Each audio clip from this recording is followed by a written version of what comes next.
My father's hand connected with my face in front of 200 guests. The sound echoed through the ballroom like a gunshot. My sister Victoria screamed, "Get out!" and her voice carried the triumph of someone who had been waiting years for this moment. My mother turned away. She didn't gasp, didn't intervene, just turned her back like she had done my entire life. I didn't cry. I didn't beg. I touched my lip where I tasted copper, and I looked at every single one of them. Then I walked out of that birthday party with my head held high and blood on my chin. The next morning I signed a check for $100 million to purchase 2 private mansions on Nujuma Island in the Red Sea. Paid in full. They still don't know who I really am. They still think I'm the broken girl who disappeared 10 years ago, the troubled daughter who blamed herself for her brother's death. But Daniel didn't die the way they think he did. And I have spent a decade becoming someone they never imagined I could be, someone with the power to destroy everything they built on his grave. They called me the ghost, the forgotten one, the girl who lived in the basement. But ghosts have a way of coming back. And when they do, the living should be afraid. My name is Grace Whitmore, and this is the story of how I burned my family's lies to the ground. The Whitmore name meant something in Greenwich, Connecticut. 3 generations of real estate empire, country club memberships and charity galas and photographs in society pages. My father, Richard Whitmore, built his identity on that name: CEO, philanthropist, pillar of the community. The kind of man who shook hands with governors and senators in our living room while his youngest daughter listened from a basement apartment he pretended didn't exist. Our estate sat on 12 acres of manicured perfection. Colonial architecture, circular driveway, gardens that were photographed for magazines. From the outside it looked like the American dream carved into Connecticut soil. But I learned early that beautiful houses can hide the ugliest truths. My mother, Catherine, was a master of appearances. Charity board member, garden club president. The woman who could smile through any scandal and make it disappear with the right phone calls. She hosted dinner parties where crystal clinked and laughter floated through rooms I was rarely invited to enter. In public, she was gracious and warm. In private, she looked through me like I was made of glass. Not fragile glass. The kind you don't bother to notice because it's been there so long it becomes invisible. Then there was Victoria, 7 years older than me. The golden child. The daughter they displayed at every event and groomed for every success. Victoria had the master suite upstairs with 2 windows facing east, so the morning sun could wake her gently. She had the tutors and the designer clothes and the introductions to all the right people. When she walked into a room, our parents looked at her with pride that bordered on worship. When I walked into a room, they checked their watches. They stopped saying my name at dinner after Daniel's funeral. I became her or she or sometimes just silence where my name used to be, like even the sound of it was too much effort to produce. I lived in the basement apartment from the time I was 6 years old. My parents called it cozy, said I was lucky to have my own space. But it was a converted storage room with 1 small window at ground level where I could see feet walking past but never faces. The ceiling pipes clanked at night like something trapped and screaming. The walls held dampness no matter the season. And every night I could hear my family living their lives above me. Victoria's music, my parents' dinner parties, laughter that never included me. "You're the strong one, Grace." That's what they told me whenever I asked for anything. When I wanted to trade rooms with Victoria, my father looked up from his newspaper and said, "Your sister's room has stairs, and you want her falling and breaking something." When I got straight A's, my mother nodded and said, "Well, of course you did." When I won the science fair, she forgot to come. Victoria had a hair appointment. Strong meant convenient to ignore. Strong meant doesn't need comfort. Strong meant we can put her in the basement and pretend she wanted to be there. But there was one person who saw me. Daniel. My brother was 11 years older than me, already in college when I was learning to read. But he came home on weekends just to check on me. He was the only one who knocked on my basement door. The only one who said my name like it mattered. Daniel would bring me books from his college library and teach me chess on the cold basement floor. He called me Little Architect because I loved building things with blocks. He snuck me food when I was sent to bed without dinner, which happened more often than anyone would admit. When Victoria said something cruel and I tried not to cry, Daniel would find me later and say, "You're smarter than all of them," combined Grace. "One day they'll see it." I held on to those words like oxygen. Daniel was supposed to inherit everything. He was being groomed as the future of Whitmore real estate, the golden son even more beloved than the golden daughter. But Daniel wasn't like them. He had a conscience. He asked questions they didn't want answered, and he protected me in ways that made our parents uncomfortable. I once heard him arguing with our father in the study. "She's your daughter too," he said. "Why does she live like a tenant in her own house?" My father's response was cold and final. "Victoria has needs. Grace is fine. Don't create problems where there aren't any." But there were problems. Daniel saw them even when no one else did. The night before he died, he called me. I was 16. It was late and his voice sounded strange, urgent, almost afraid. "Grace," he said, "I found something. About Dad, about the company. It's bad." He asked me to wait for him, said he was driving home, said he needed to show me something and I shouldn't tell anyone. He never made it home. They said he lost control on a rainy road, said his car hit a tree, said he died on impact. And within days the narrative formed like ice over a grave. If Grace hadn't called him, he wouldn't have left early. She distracted him. She's probably the reason he crashed. My mother said the words that would haunt me for the next decade. "It should have been you in that car, Grace, not him." I tried to tell them about the phone call, about what Daniel said he'd found, but no one listened.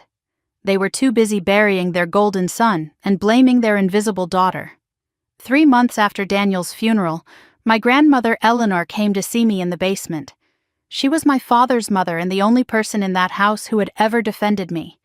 She pressed an envelope into my hands, sealed with wax, heavy with something inside. "Daniel was going to give this to you," she said. "He told me the night before he died. Now I'm keeping his promise." Her eyes were fierce and knowing, like she could see everything that was coming. "Not yet," she whispered. "When you're ready. When you're strong enough to burn it all down." I was 17 when I finally opened that box in Geneva.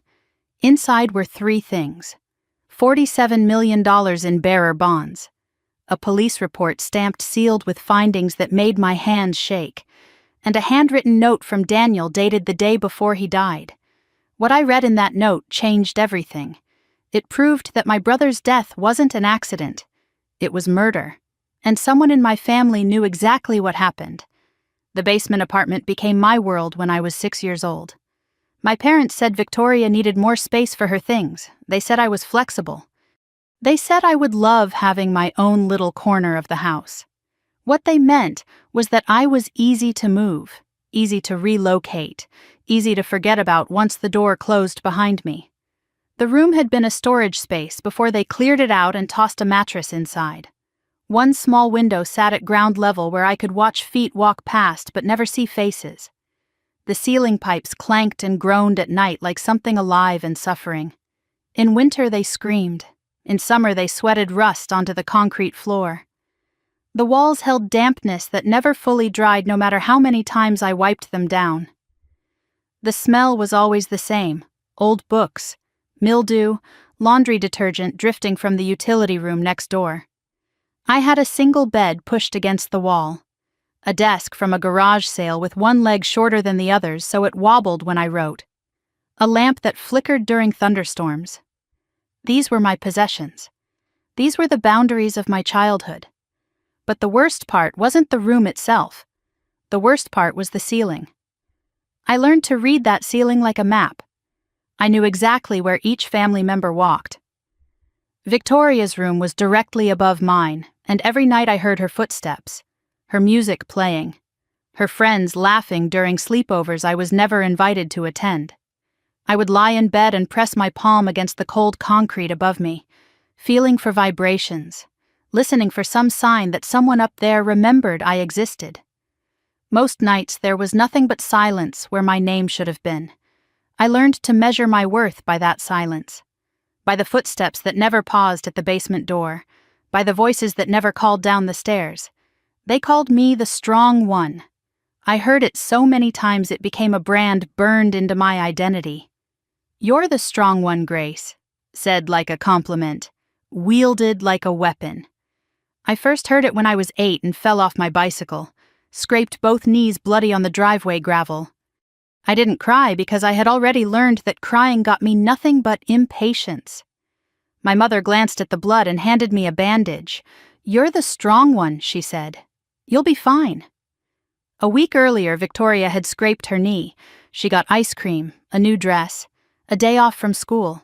I got a bandage and the expectation to move on. Strong meant I didn't need comfort.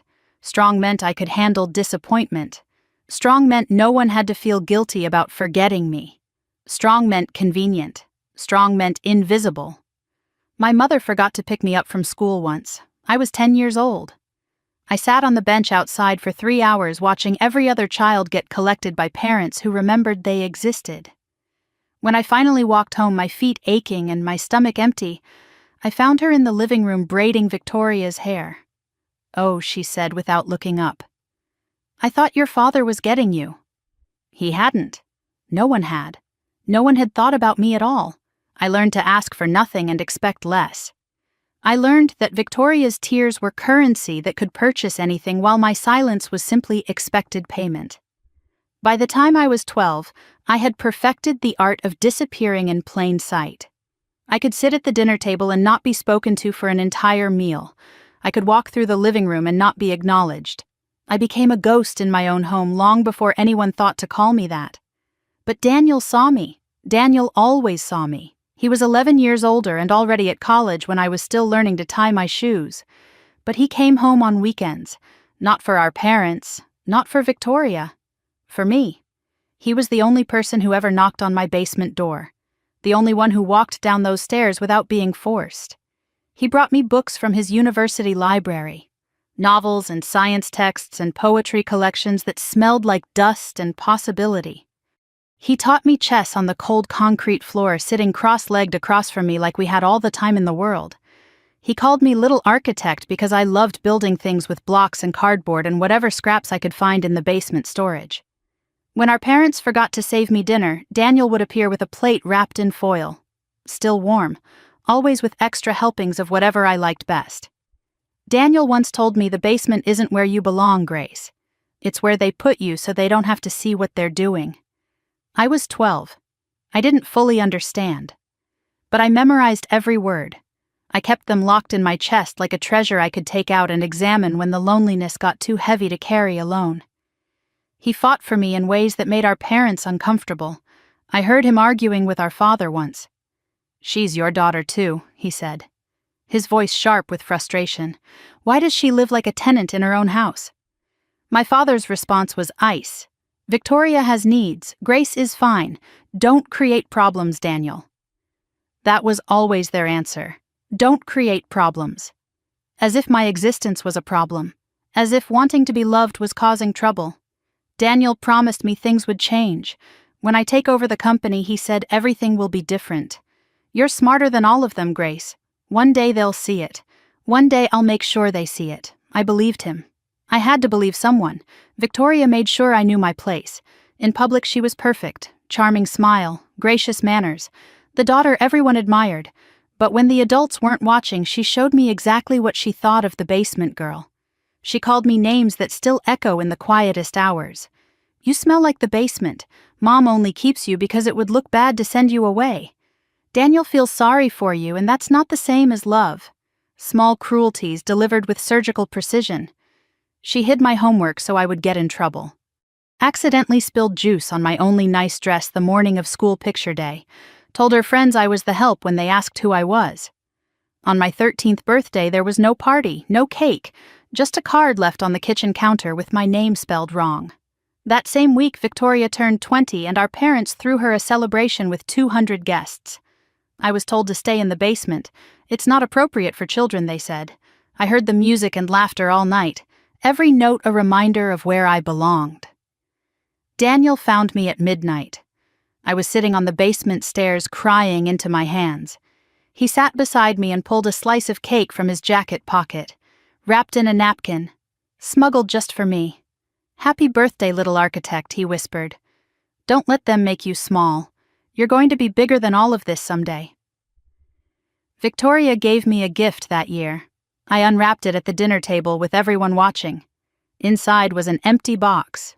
"Oops," she said, hand over her mouth, eyes sparkling with cruelty, dressed as accident. Must have forgotten to put something in it. Everyone laughed. My mother, my father, even the housekeeper smiled. I smiled too. I had learned by then that crying only made it worse. Then came the night that changed everything. I was 16. Daniel was 25. It was late and my phone buzzed with his name. His voice when I answered was strange, urgent, almost afraid. "Grace," he said. "I found something. About Dad. About the company." "It's bad." He asked if I could wait up for him, said he was leaving a business dinner early, said he needed to show me something and I shouldn't tell anyone. I heard my mother scream at 2 a.m. The police called to say Daniel's car had gone off the road, hit a tree, dead on impact. Within days, the blame found its target. If Grace hadn't called him, he wouldn't have left early. She distracted him. She probably had him on the phone when he crashed. My father's eyes turned to ice whenever they landed on me. My mother said the words that would haunt me for a decade. "It should have been you in that car, not him." I tried to tell them about Daniel's call, about the fear in his voice, about what he said he'd found. No one listened. No one wanted to hear the basement girls suggest that something was wrong with their perfect son's perfect death. But I saw something at the funeral that no one else noticed. Victoria standing by the casket, and for just a moment when she thought no one was looking, she smiled.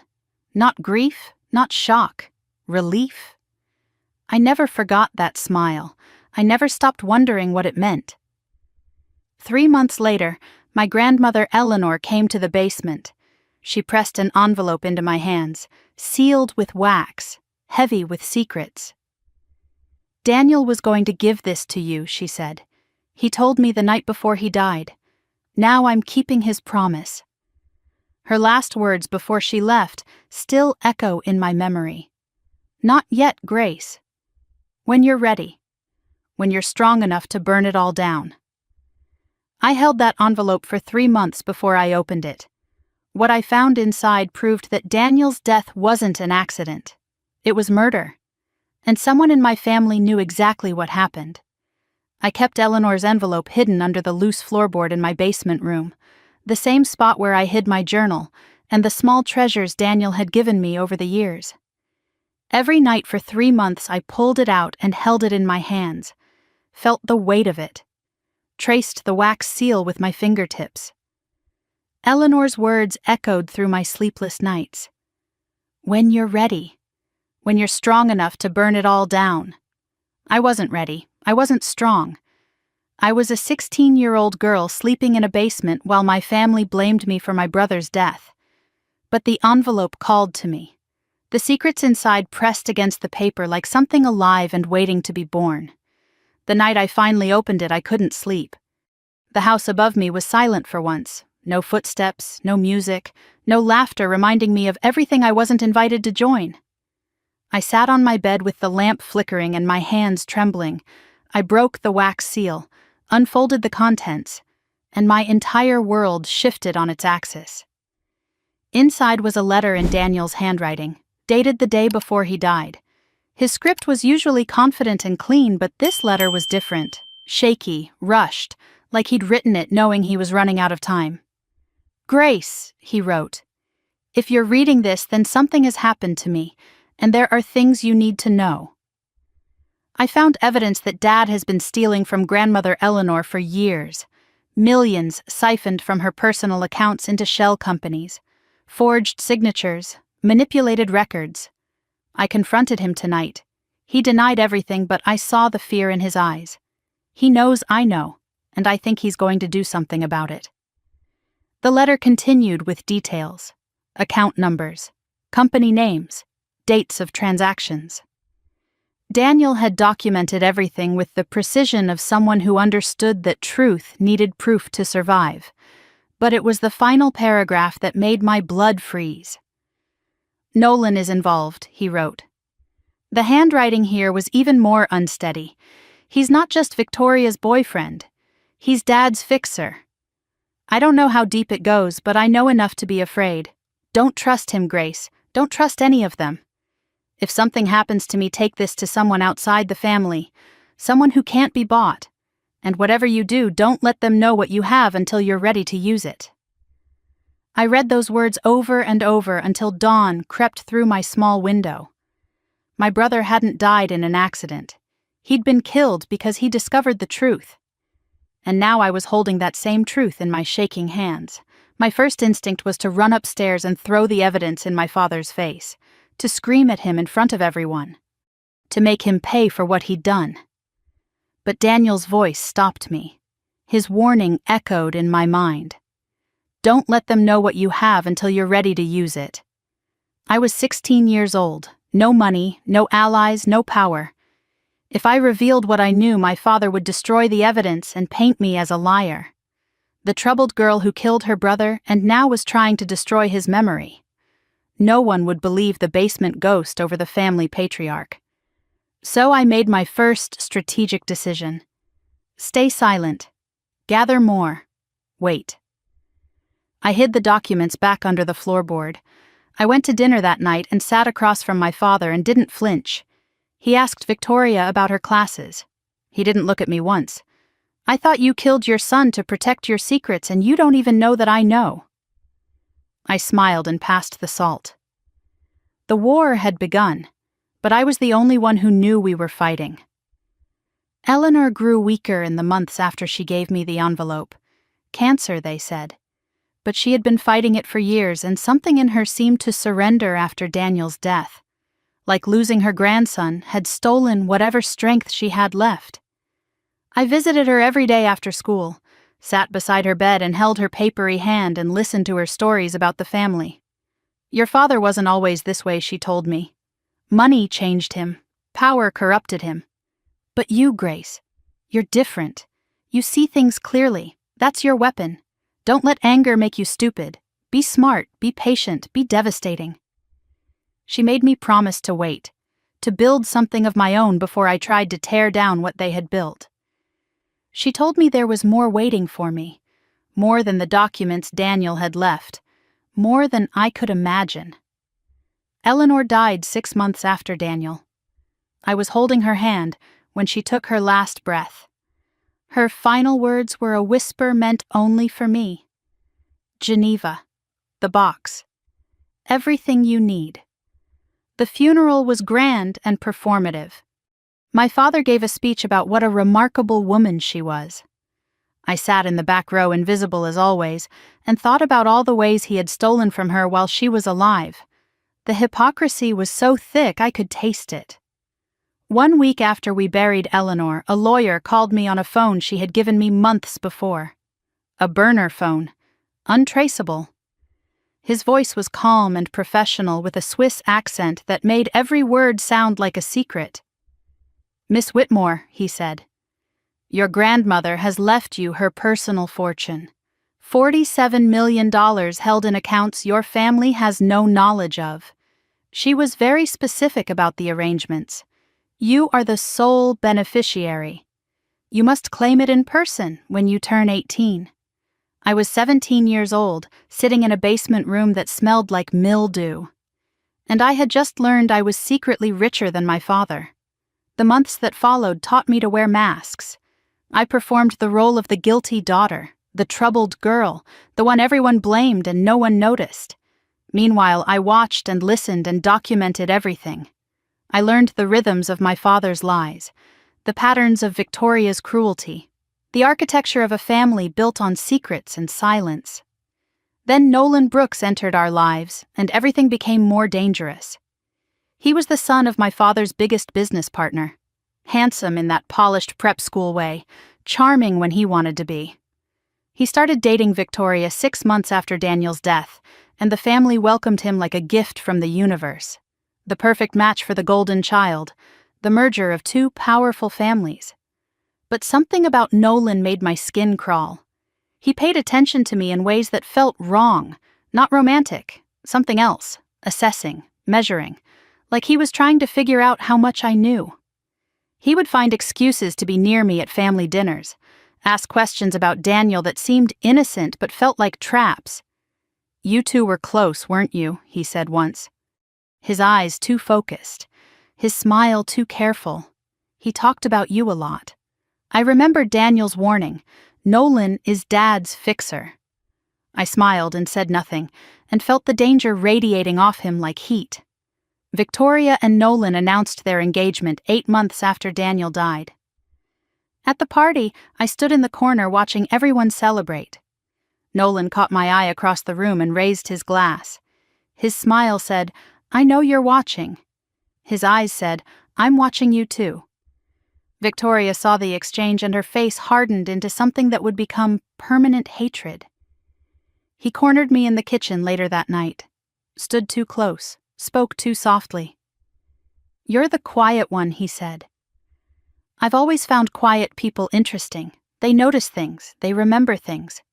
He paused and I felt his breath on my ear. "What do you remember about Daniel Grace?" I looked him directly in the eyes. "Nothing," I said. "I remember nothing at all." He smiled like he didn't believe me. He was right not to. I spent senior year planning my escape. Applied to colleges in secret without guidance or support from anyone. Boston University offered me a full scholarship, and I accepted without telling my family until the papers were signed. The night I announced it at dinner, my father barely looked up from his plate. "Boston," he said. "That's far."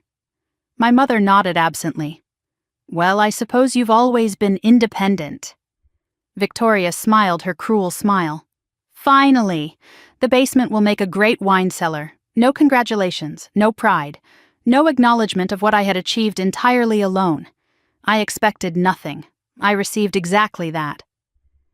The morning I left, I packed 17 years of my life into 2 suitcases. My mother handed me a $20 bill. "For the taxi," she said. She didn't hug me. Victoria was still asleep. My father had already left for work without saying goodbye. I stood on the doorstep of the house I had lived in my entire life, and no one watched me go. No one stood at the window. No one called out my name. I didn't cry. I had stopped crying for them years ago. The taxi took me to the airport. The $20 bill crumpled in my pocket like an afterthought. But in my carry-on, I held documents that could destroy a family. Instructions from a grandmother who had seen me when no one else did, and the promise of $47 million waiting in a vault in Geneva. I flew to Boston with 2 suitcases and a secret fortune. No one in my family knew what I carried. No one knew what I was about to become. I was 18 years old and I was done being invisible. The next time they saw me, they wouldn't be able to look away. Boston in September smelled like possibility. The campus spread out before me like a world I had earned entirely on my own. My dorm room was small, but it had a window that faced east, and every morning I woke to sunlight instead of shadows. For the first time in my life, the space around me belonged to me. Not assigned as punishment, not given as an afterthought, chosen. No one at Boston University knew I was a Whitmore. No one knew about the basement or the blame or the brother I had lost. They just saw a quiet girl with sharp focus and a work ethic that bordered on obsession. That anonymity was its own kind of freedom. I could be anyone. I could become anything. I lived 2 lives from the very first day. The public version was simple. Scholarship student, library job, modest apartment when I moved off campus sophomore year. I ate cheap meals and wore clothes from thrift stores and never once touched the $47 million waiting for me in Geneva. That money wasn't for survival. It was for war. And wars required patience. The private version was different. Every night after my classes and my shifts at the library, I studied things that weren't on any syllabus. Finance, real estate law, investment strategies, tax structures. I read every book I could find about building wealth invisibly, about moving money through systems designed to hide it.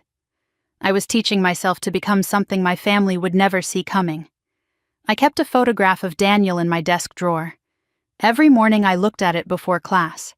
Every night I whispered the same words. "I'm coming for them." Just not yet. It became my prayer, my promise, The reason to keep going when the loneliness pressed against my chest like a weight I couldn't lift. The loneliness was the hardest part. I had no friends because I couldn't afford the vulnerability of letting someone in. No relationships because my heart was too full of grief and rage to hold anything softer. I was 20 years old, and I had already decided that everything in my life would serve a single purpose. Everything else was distraction. Then I met Marcus Chen, and everything changed.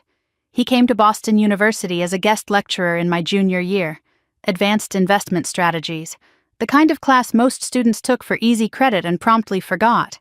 But I sat in the front row and took notes that filled 3 notebooks by the end of his 6-week series. Marcus was 53 years old with silver hair and eyes that missed nothing. He had made his fortune in hedge funds and then walked away from Wall Street to become a private investor. He spoke about what he called invisible wealth, fortunes built without fanfare, empires constructed in silence, money that worked in the shadows while its owners lived unremarkable public lives. I understood every word like he was speaking a language I had been born knowing. After his final lecture, I approached him with a question. Not about the material he had covered, about real estate investment in emerging luxury markets. He paused and studied me with an intensity that should have been uncomfortable, but instead felt like being seen for the first time since Daniel. "That's not a student question," he said. "That's a player question." He handed me a business card. "Office hours are for students. Call me if you're serious about being something else." I called him that night. He tested me for 2 hours. Questions about markets and timing and risk tolerance. Questions about my goals and my timeline and my willingness to wait. When he finally stopped, he was quiet for a long moment. "You're not building a business," he said. "You're building a weapon. I've seen that look before. I didn't deny it. I couldn't. Just make sure when you fire it, you don't miss." Marcus became my true education over the next 2 years. He taught me what business school couldn't, how to move money invisibly, how to structure entities that couldn't be traced, how to acquire properties and companies without anyone knowing who really owned them. His mantra became my religion. Money is loud. Wealth is silent. Be wealthy. He never asked about my past, never probed into why a 20-year-old girl wanted to learn the architecture of hidden power. Some teachers demand your story. Marcus only demanded your commitment. His discretion was a gift I never took for granted. The day I turned 21, I flew to Geneva alone. The bank was everything I had imagined. Marble floors, hushed voices, the weight of old money pressing down from every chandelier. I presented my identification and Eleanor's key and the sealed instructions she had left. A banker in a gray suit led me to a private vault deep in the building's basement. The irony wasn't lost on me. "Your grandmother was very specific," he said. "No one has accessed this since her death. The vault held more than I expected. The $47 million in bearer bonds and liquid assets was confirmed. But there was another envelope, marked in Eleanor's handwriting. For Grace, the truth." I opened it with hands that wouldn't stop shaking. Inside was a police report from Daniel's accident, stamped sealed across the cover. Eleanor had attached a handwritten note explaining how she'd obtained it. Bribes, connections. The kind of money that could make official records appear in unofficial hands. The report's conclusion made my vision blur. Brake line showed evidence of tampering. Investigation closed at family's request. I sat in that vault for an hour reading and rereading those words. Brake line tampering. My brother didn't lose control. Someone had made sure he would never reach home that night. Someone who knew he was coming. Someone he had told about our phone call. Eleanor's note included one more instruction. "Find the investigating officer when you're ready. He retired to Florida. He'll tell you everything." I wasn't ready. Not yet. But I would be. I returned to Boston with a clarity that felt like ice in my veins. The next 4 years became a blur of strategy and execution. Marcus helped me structure the investment vehicle that would become my weapon. Meridian Holdings. Registered in Dubai. Layered through multiple jurisdictions. My name appeared nowhere in public records.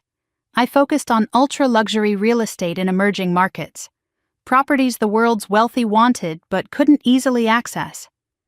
My first acquisition came at 23. A waterfront property in Dubai Marina. $12 million. I renovated it over 6 months and sold it to a Saudi prince for $22 million. Net profit of $8 million in just over a year.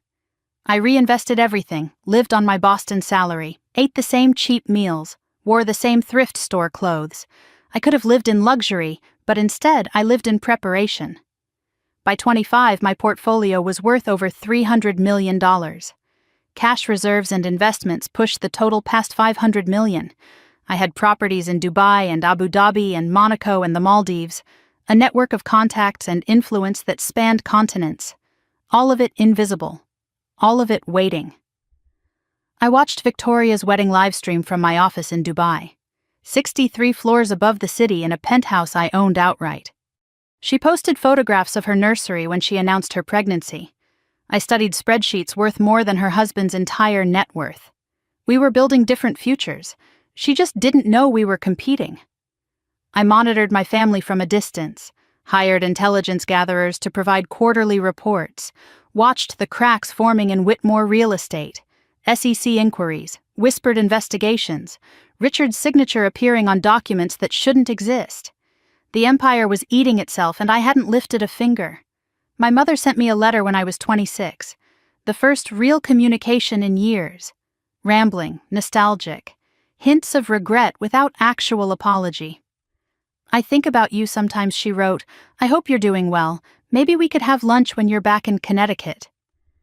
I laughed out loud in my empty apartment. The last time I was in Connecticut, I slept in a basement and no one remembered my birthday. Now I owned more property than her husband's entire company. But she still thought I was the one who should come to her. I didn't respond. Some doors stay closed until you're ready to walk through them armed. Then the email arrived that changed everything. 25 years old, late night in Dubai. An encrypted message from an address I didn't recognize. No subject line, just an attachment. The police report from Daniel's accident, the same one Eleanor had given me. But this version had additional pages. Unredacted, a witness statement that had been removed from the official record. Someone had seen a man near Daniel's car before he left the restaurant that night. Tall, dark hair, well-dressed. The witness had been paid $50,000 to stay silent. The payment traced to a company called Brooks Capital Partners, Nolan's company. I read the name 3 times. Nolan hadn't just been involved in the cover-up. He had paid for the silence himself, which meant Victoria's husband had arranged my brother's murder. And someone out there wanted me to know. The email had no signature, just one line at the bottom. "It's time." 3 days after receiving that anonymous email, I made a decision that would set everything in motion. For 7 years, I had been watching and waiting and building. The email changed the equation. Passive observation was no longer enough. It was time to start hunting. I flew to New York on a Thursday morning. Cash payment for everything. No paper trail, no digital footprint. I had learned from Marcus that the most dangerous moves were the ones no one saw coming. This would be the most dangerous move of my life. Frank DeLuca operated out of a small office in Brooklyn. Former FBI. 23 years investigating white-collar crime before he retired and went private. Marcus had recommended him with words that carried weight. If there's dirt, Frank finds it. If there's a body, Frank finds who buried it. He was 62 years old with a face that had seen too much and forgotten nothing. Gray hair cropped short, eyes that assessed me the moment I walked through his door. He didn't offer coffee or small talk. He just waited for me to explain why a young woman with expensive clothes and cheap shoes had traveled across the country to sit in his cluttered office. I laid everything out. Daniel's death, the sealed police report, Nolan's payment to the witness, the financial crimes my brother had discovered before someone decided he needed to disappear. Frank listened without expression, took notes in handwriting so small it looked like code, asked questions that were precise and surgical. "You want me to prove your brother was murdered," he said when I finished, "and identify who ordered it. I want the truth. All of it, no matter where it leads." He studied me for a long moment. "The truth usually leads somewhere ugly, Miss Whitmore. You sure you want to go there? I've been living in ugly my whole life. I just want to know its real name." Frank nodded slowly. Something shifted in his expression. Not sympathy, recognition. "I've had a lot of clients wanting revenge," he said. "Most of them aren't ready for what they find." He paused. "But you're different. You've got the look of someone who's already made peace with burning it all down." He wasn't wrong. I had made that peace years ago in a basement room that smelled like mildew and forgotten children. 3 months later, Frank called me to a secure location in Manhattan, a hotel room with no windows and walls thick enough to swallow secrets. He had a file 3 inches thick and a face that told me the contents would change everything. He started with the witness, the valet from the restaurant where Daniel had dinner the night he died. Frank had tracked him to Portugal, where he'd been living on the $50,000 that bought his silence. The man was still afraid after all these years, but 50,000 more, and the promise of anonymity loosened his tongue. He saw someone tampering with Daniel's car in the parking garage. Tall, dark hair, well-dressed. The description matched Nolan Brooks exactly. The valet was approached the next day, given cash, given a warning. "If you talk, you'll end up like him." Then Frank showed me the phone records, the timeline that proved everything. Daniel called me at 9:47 that night, told me he was coming home. At 10:03 he made another call, to our father. The call lasted 4 minutes, long enough for Daniel to tell Richard what he had discovered about the embezzlement, long enough to give his father one chance to do the right thing. Richard's response was not to confess. At 10:07 he called Nolan. Nolan left the restaurant at 10:09. 17 minutes before Daniel walked to his car. Enough time to reach the parking garage. Enough time to tamper with the brakes. And then the call that sealed it. Richard to Nolan at 11:42, after the accident was reported. The call lasted 8 seconds. Long enough for 2 words. "It's done." Frank's voice was flat as he delivered the verdict. "Your brother called your father to give him a chance to confess. Your father called his future son-in-law instead." I asked the only question that mattered. Did my father know what Nolan was going to do? Frank slid a document across the table, the phone records with timestamps highlighted. Richard called Nolan again after the accident, he said. 8 seconds. It's done. Your father didn't just cover up your brother's murder, he ordered it. I sat in that hotel room for a long time after Frank left. The evidence spread across the table like pieces of a puzzle I had been assembling my entire adult life. My father, the man who put me in a basement and blamed me for Daniel's death. He had ordered that death himself. The weeks that followed brought more revelations. I watched from Dubai as the Whitmore empire began to crack from the inside. The SEC launched a formal investigation into the company. Allegations of fraudulent accounting and embezzlement, and misrepresentation to investors. Richard's face appeared on business news looking haggard and defensive. The man who had built his identity on power and control was watching it slip through his fingers. But the real threat wasn't the SEC, it was Nolan. While Richard fought to save his reputation, Nolan was quietly consolidating power. Board members aligned themselves with the younger man. Victoria supported her husband without question, or perhaps without understanding. Nolan positioned himself as the clean successor, the one who could save the company from Richard's mistakes. My father had killed his son to protect his empire. Now that empire was being stolen by the killer himself. The snake he'd invited into the garden was swallowing him whole. I read the headlines on a Tuesday morning. Whitmore real estate CEO steps back. Son-in-law named acting president. My father had murdered his heir to keep his throne. Now he was losing it anyway to the man who had held the knife. Karma, I thought, has a sense of humor, but I wasn't laughing. I was taking notes. Then Marcus called with news that turned my satisfaction to ice. Someone's been asking questions about Meridian Holdings. His voice was tense in a way I had never heard before. Professional inquiries. Forensic accountant level. They're getting close, Grace. The Dubai real estate community was small at the top. Rumors had begun spreading about the mysterious owner who had built an empire in 7 years. Someone with resources was trying to connect the dots. Nolan had hired an investigator. He was looking for threats. And I had apparently become one. I needed protection. Legal, strategic, personal. That's when Tessa Morgan entered my life. She was 38 years old, Harvard Law, former federal prosecutor. Now in private practice representing clients who needed someone brilliant and ruthless and absolutely loyal. We met in London on neutral ground. She reviewed my situation with eyes that missed nothing. "You've built something remarkable," she said. "But you're also sitting on a powder keg. One wrong move and Nolan finds you before you're ready." She became my shield, created additional layers of protection for Meridian Holdings, prepared contingency plans for every scenario. When you decide to move, she told me you need to move fast and move hard. No second chances. Then she slid a document across the table. Surveillance photographs. Me. Entering my Dubai building, at the Geneva Bank, having coffee with Marcus. Nolan's investigator took these last month.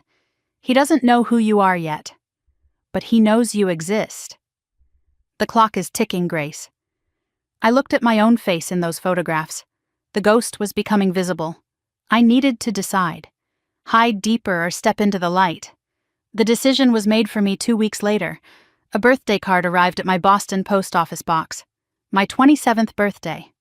The first acknowledgement from my mother in over a decade, handwritten in her careful script.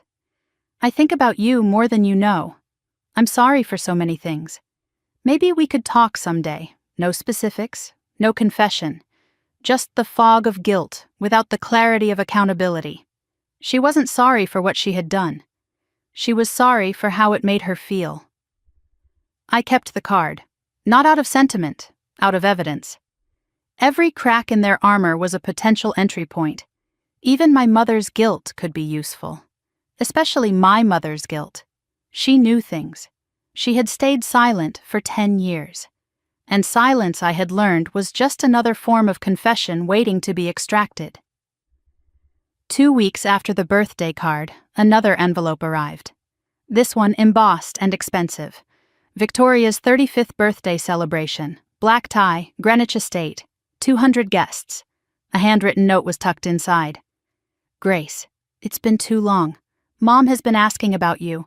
We'd love to have the whole family together for once. Let's put the past behind us. Victoria." I read it 3 times. Victoria didn't want reconciliation. Victoria wanted something. The timing was too perfect, right when Nolan was hunting for the Meridian owner, right when the family was cracking under pressure. This wasn't an invitation, it was reconnaissance. I called Tessa that night. "I'm going. You know it's a trap," she said. "I'm counting on it. Traps work both ways." I hung up the phone and looked out at the Dubai skyline, the empire I had built in silence waiting for this exact moment. Victoria thought she was summoning the basement ghost to humiliate her one more time. She didn't know she was inviting a hurricane. I had 2 weeks to prepare, 2 weeks to gather everything I needed, 2 weeks before I walked back into that house and showed them exactly who I had become. 14 days until Victoria's 35th birthday. I pinned the invitation to the wall of my Dubai penthouse and studied it every morning like a battle map. The embossed lettering, the elegant script, the casual cruelty of a sister who thought she was summoning a ghost to humiliate. She had no idea what was coming. I spent those 2 weeks preparing for war, not with weapons that drew blood, with weapons that drew truth. Frank's complete investigative file was copied and secured in 3 separate locations. Phone records, witness statements, payment trails, the sealed police report proving brake line tampering. Every piece of evidence that could destroy the men who murdered my brother. Tessa worked around the clock preparing legal documents, cease and desist letters, evidence packets formatted for authorities, emergency filings ready to submit at a moment's notice. We mapped every possible scenario, every potential countermove, every way they might try to silence me before I could speak. I wasn't going to that party to make a scene. I was going to plant seeds that would grow into a forest fire. Marcus asked me once what my endgame was. I told him I want them to know that I know. I want to watch the fear enter their eyes. And then I want to walk out while they're still processing that the ghost they forgot is the one who's been haunting them all along. Tessa nodded slowly when I said it. That's not revenge, she said. That's art. 10 days before the party, I flew to Milan. One appointment. Valentino Garavani's private atelier. A custom gown commission that would cost more than most people's annual salary. Black silk. Hand embroidered. The kind of dress that commands attention without asking for it.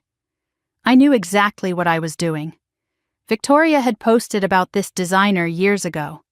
A photograph of a gown she desperately wanted but couldn't afford. Someday she wrote beneath the image with a string of longing emojis. I remembered that post. Saved it. Filed it away for a moment exactly like this one. Someday had arrived. Just not for her. The fitting took 3 hours. I stood in front of a 3-way mirror while the seamstress made adjustments with pins and chalk. The dress fit like armor. Elegant and understated and absolutely devastating. She asked if it was for a special occasion. I smiled and told her a family reunion. She didn't need to know that reunions could be battlefields. I retrieved Eleanor's jewelry from the Geneva vault the same week. The pieces she had hidden from my father. The originals he never knew existed. A diamond pendant she wore in her wedding portrait. The same pendant that should have gone to me in the public will, but Richard had kept it and given it to Victoria instead. What no one knew was that Eleanor had commissioned duplicates decades ago.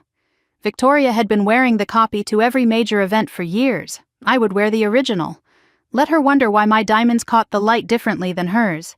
Some messages don't need words, they just need the right illumination. The dress cost $62,000. Victoria's engagement ring had cost $47,000. I knew because she posted about that too, showing off what she called a family heirloom from the Brooks collection. She had no idea I was counting everything, measuring everything, preparing to show her exactly how much the forgotten sister had outgrown her shadow. 1 week before the party, Frank delivered his final intelligence report. He flew to Dubai personally. The kind of information he carried wasn't safe on any network. Nolan was negotiating to sell Whitmore real estate. Not a merger, a complete sale to a foreign investment group. The deal was already in its final stages. Signatures pending. Richard had no idea it was happening. The board was aligned with Nolan. The SEC investigation had weakened Richard's position so badly that no one needed his approval anymore. The deal would make Nolan wealthy independent of the family legacy. Victoria would become rich in her own right, and Richard would be left with nothing, pushed out of his own company by the man he had trusted with murder. Frank handed me a single page, the signature sheet for the sale agreement. Nolan had already signed. The buyer had signed. Only Richard's signature was missing and they weren't planning to ask for it. They're going to force him out and sell without him, Frank said. Your father is about to lose everything he killed for. I looked at the document for a long moment. Good, I said, but not before I take what's left. 5 days before the party, Tessa called on an encrypted line. Her voice was tight with urgency. We have a problem. Someone from Whitmore's legal team contacted my office. They were asking about Meridian Holdings, its ownership structure, its principal investor. Nolan's forensic accountant had traced a connection, not to me directly, but close. The inquiry mentioned a female principal, late 20s, American. They were looking at Dubai property records, Geneva banking connections. One more thread pulled and my identity would unravel. If they find you before the party, you lose the element of surprise, Tessa said. Then we need to make sure they don't find me for 5 more days. She deployed every shield we had prepared. Legal letters threatening action over privacy violations. Marcus activated his network to create misdirection, false trails leading nowhere. I went dark completely. No public appearances. No traceable communications. 5 days of absolute silence before the storm. I had lived invisible for 18 years. I could manage 5 more days. Tessa sent me the inquiry letter Nolan's attorney had written. At the bottom was a handwritten note. Client believes subject may have family connection to Whitmore. Urgent priority, family connection. He suspected, but he didn't know. Not yet. The question was whether he would figure it out before I walked through that door or after. 3 days before the party, my phone rang with a Greenwich area code. My mother's number. I almost didn't answer. Something made me pause. Some instinct I couldn't name. I picked up. Catherine's voice was thin and tired and uncertain. "Grace, please don't hang up. I need to talk to you." She spoke quickly, nervously, like she was afraid of being overheard. "I know you're coming to the party," Victoria told me. "I wanted to warn you. Things aren't what they seem." She talked in fragments. Richard had changed. Victoria was different. Nolan frightened her. "I've made so many mistakes, Grace. With you, with Daniel, with everything." It was the first time she had spoken Daniel's name to me in a decade. "What do you mean, mistakes with Daniel?" My voice was steady even as my heart pounded. A long pause, her breathing heavy on the line. "I can't say it over the phone. But I know things I should have said years ago." "Then say them. Not like this." "At the party. Find me alone, in the garden. I'll tell you everything." The line went dead. I sat with the phone in my hand for 10 minutes after she hung up. My mother had never reached out like that, never sounded scared, never mentioned Daniel. Either she was setting a trap, or she was ready to betray the people she had protected for 10 years. Both possibilities meant the same thing. The cracks weren't just showing anymore, the walls were coming down. 2 days before the party, I packed my bags. The dress hung in a garment bag like a weapon waiting to be deployed. Evidence files secured in my carry-on. Eleanor's pendant in a velvet box against my chest. I was ready, or as ready as anyone could be to walk back into the house that had tried to erase them. That night at midnight, my secure phone buzzed with a message from an unknown number. "I know what you're planning. I can help. Meet me at the greenhouse at midnight during the party. Come alone. I have what Daniel wanted you to have." The message was signed with a single initial. D. My blood went cold. D. Daniel. But Daniel had been dead for 10 years. Someone was using his initial. Someone who knew him. Someone who claimed to have something he had left behind. A trap? An ally? A ghost reaching across the grave to help me finish what he started? There was only one way to know. Walk into that greenhouse and find out. I typed back 3 words. "I'll be there."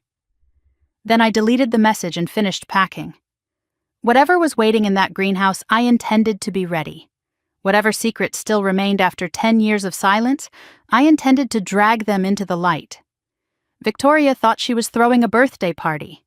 She didn't know she was hosting a reckoning. The black car wound through Greenwich as twilight settled over Connecticut.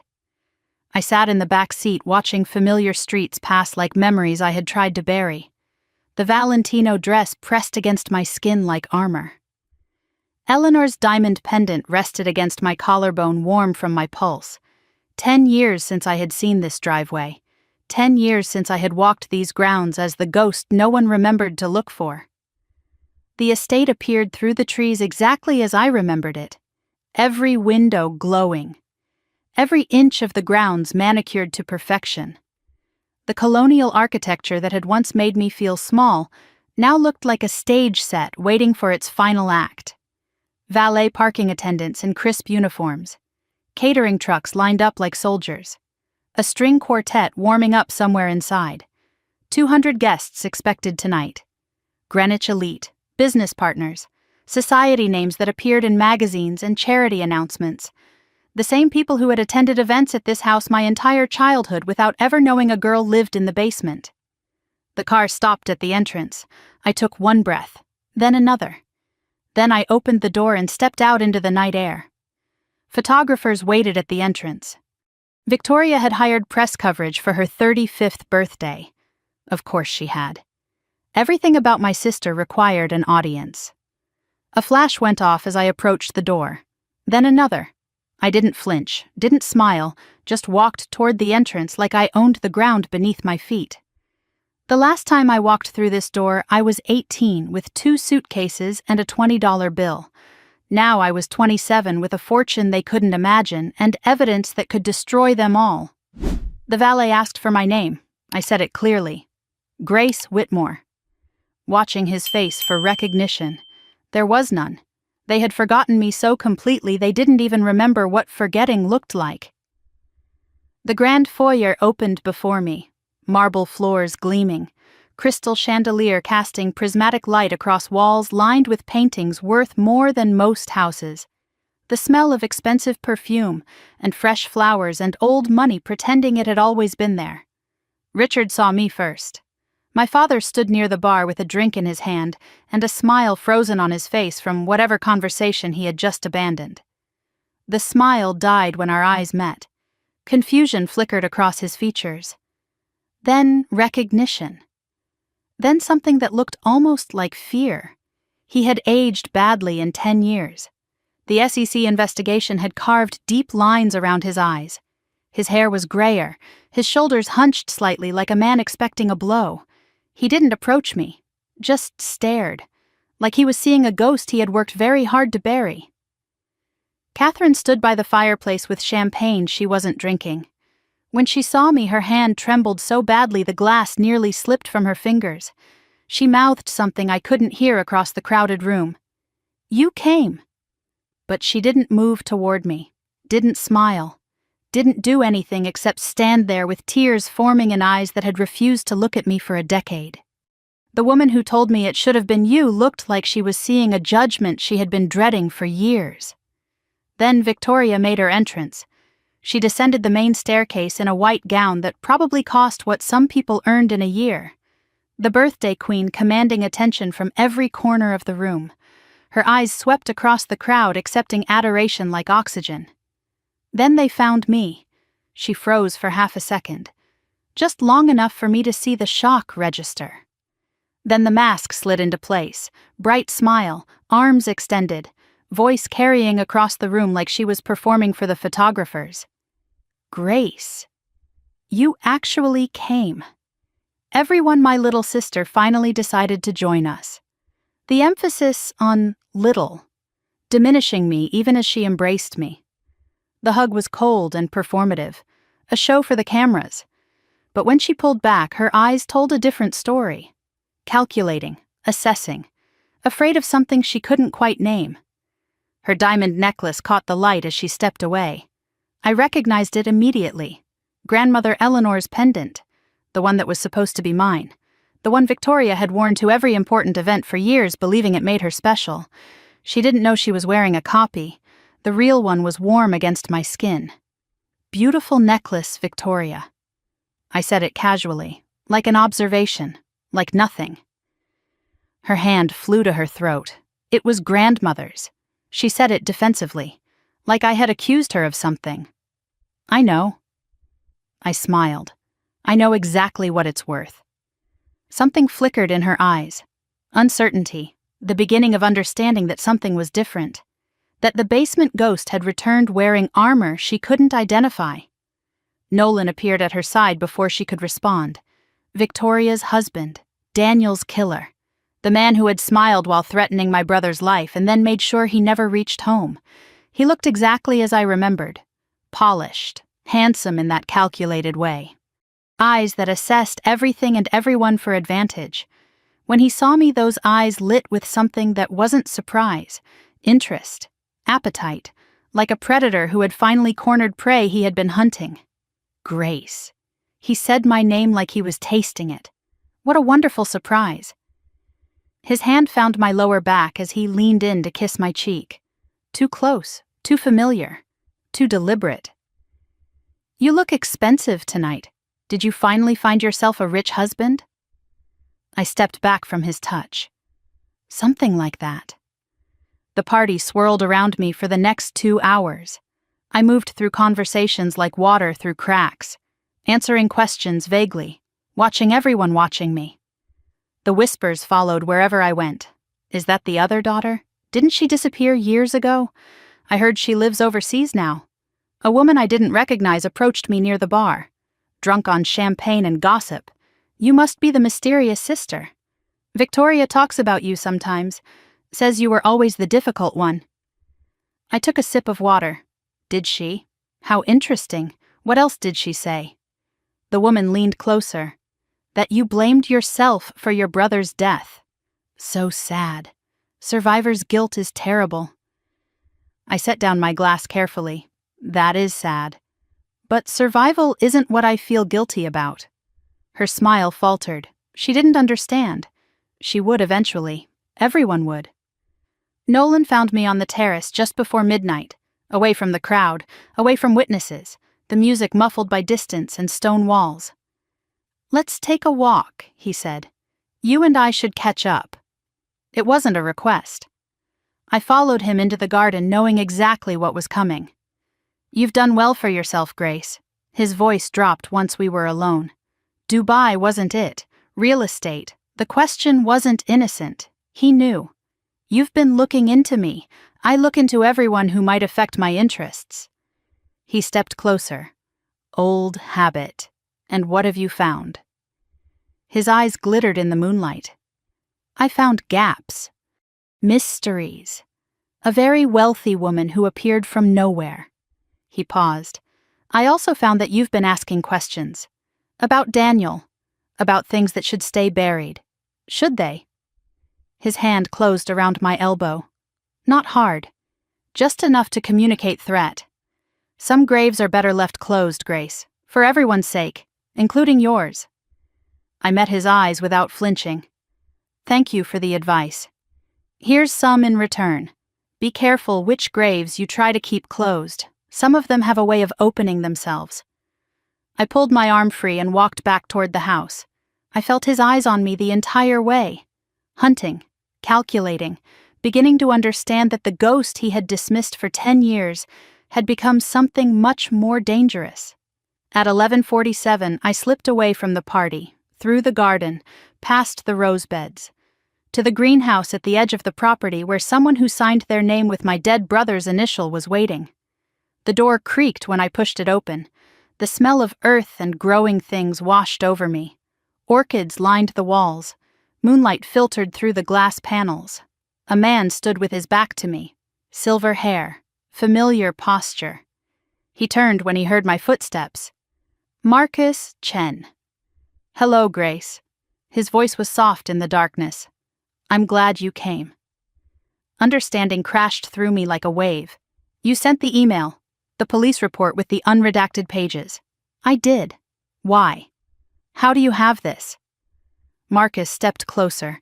His face held old grief and old guilt and something that looked like relief. "Because Daniel was my friend. My business partner before you ever knew me. And the night before he died, he called me with instructions. If anything happens to me, find Grace. Give her everything. Help her become strong enough to finish what I started."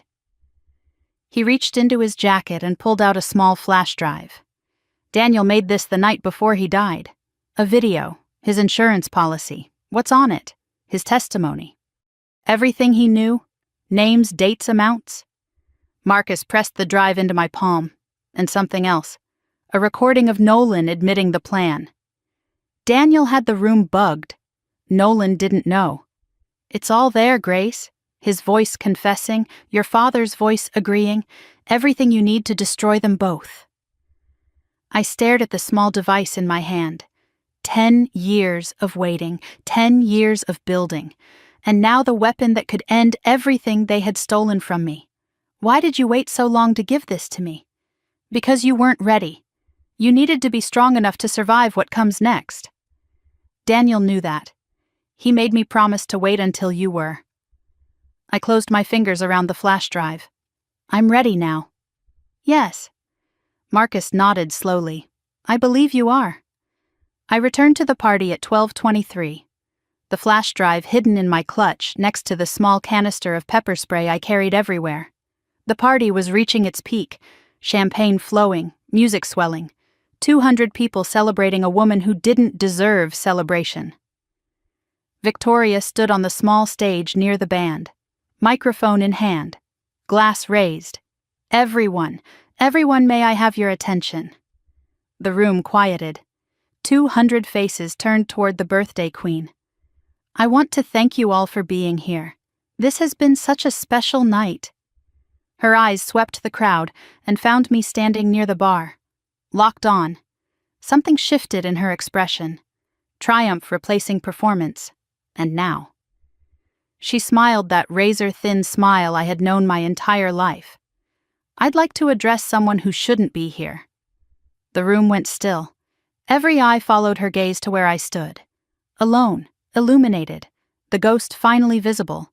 My little sister Grace, who we haven't seen in 10 years, who left this family and never looked back. The crowd murmured. Victoria raised her glass higher. I think it's time everyone knew the truth about my sister, about what she did, about why she really left. I stood perfectly still.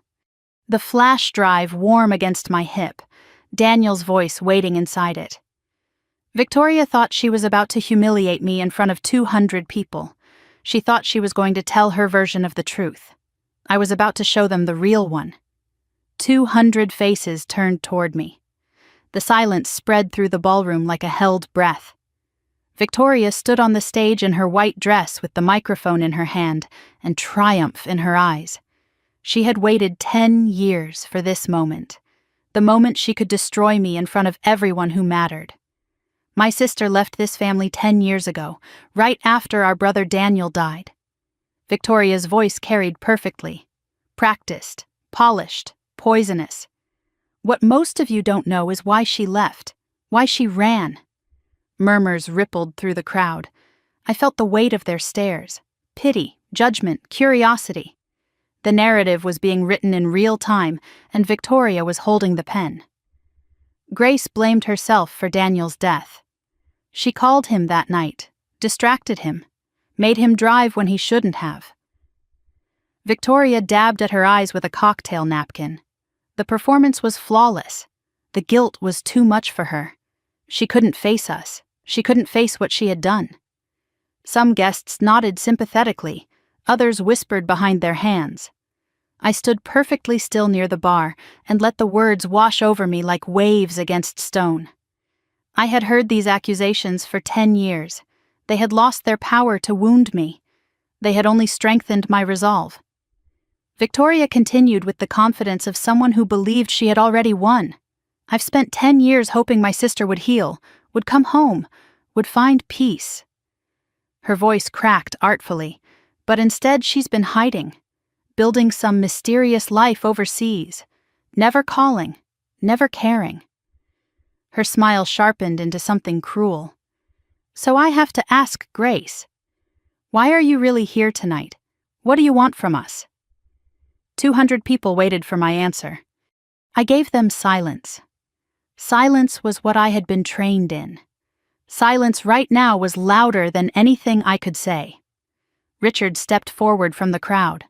My father's face was flushed with champagne and old rage. He took the microphone from Victoria with the authority of a patriarch defending his kingdom. My daughter is right. Grace has always been troubled. His voice filled the room. We gave her everything, a home, an education, a family, and she threw it all away. The lie was so smooth, it sounded like truth.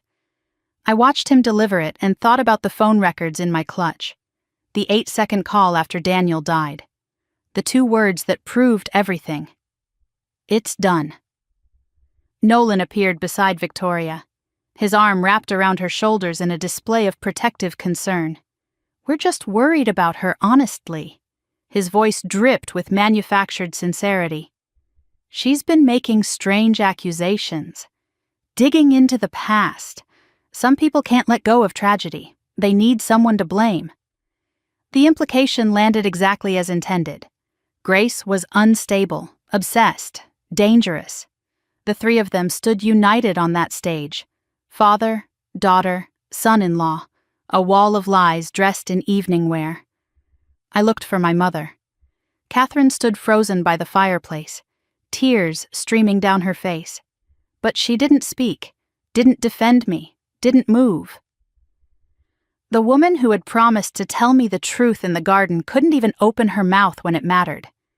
She had chosen silence again. the same silence she had kept for 10 years. The room waited. Victoria's smile widened.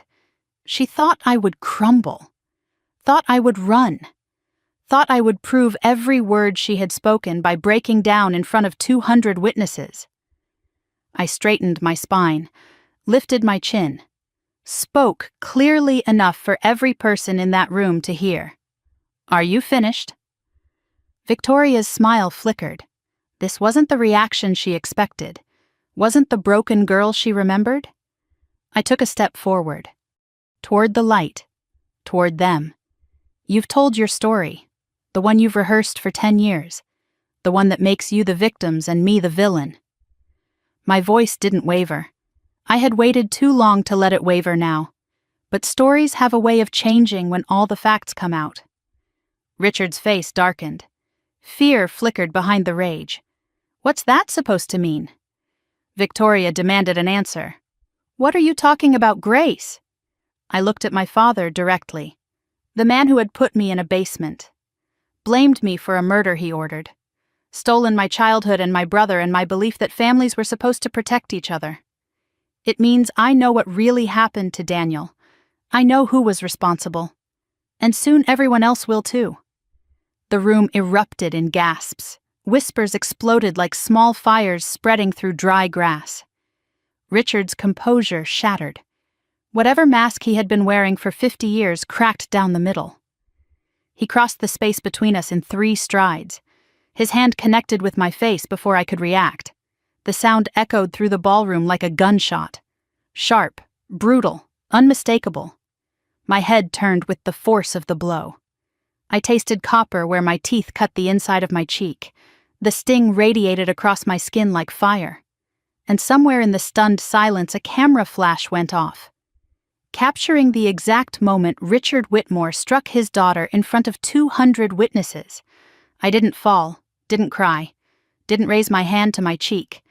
I straightened slowly, turned to face the room. Let them see the blood on my lip. Let them see the bruise already forming. Let them see exactly what kind of man my father really was. Victoria's triumph had curdled into horror, her mouth hung open. Her perfect birthday party had become a crime scene. Nolan's face was pale. His confident smile had vanished. Richard stood with his hand still raised and his chest heaving. The realization of what he had done spreading across his features like a stain. His palm connected with my cheek so hard I saw stars. The room gasped as one, a collective intake of breath that sounded like the ocean pulling back before a wave. I tasted blood. I felt the sting radiating across my face. And I thought perfect. The photographer had captured it. Richard Whitmore, patriarch and pillar of society, striking his daughter in front of 200 witnesses. He had just handed me a weapon more powerful than anything on that flash drive. His rage, his violence, his loss of control. For the first time in my life, my father had given me exactly what I needed. I touched my lip, looked at the blood on my fingertips. The room remained frozen, guests, family, staff, all waiting to see what the beaten daughter would do next. "I came here tonight to give you a chance." My voice was steady, my eyes were dry, to see if anything had changed. I looked at Richard, at Victoria, at Nolan, each in turn, measuring them, memorizing their faces. "It hasn't. You're exactly who you've always been." I picked up my clutch from the bar, walked toward the door. My heels clicked against the marble floor, the only sound in a room full of silent witnesses. At the threshold, I paused, turned back one final time. "I'll see you all very soon." "Sooner than you think." Victoria's voice cracked with desperation. "What does that mean?" "Grace, what are you going to do?" I didn't answer. I walked out into the Connecticut night with my head held high and blood still wet on my lip. Behind me the chaos erupted, voices raised, accusations flying, Richard being ushered away by men in suits. I heard none of it. The night air was cold and clean. The stars overhead were indifferent to the drama below, indifferent to the girl who had finally stopped being invisible. I sat in my car for exactly 7 minutes, Not crying, not shaking, counting the years I had waited, the nights I had planned, the evidence I had gathered, counting the seconds until I could begin. My phone buzzed. Tessa. I saw the photos. They're already online. Are you okay? I typed back. I'm perfect. It's time. Make the call.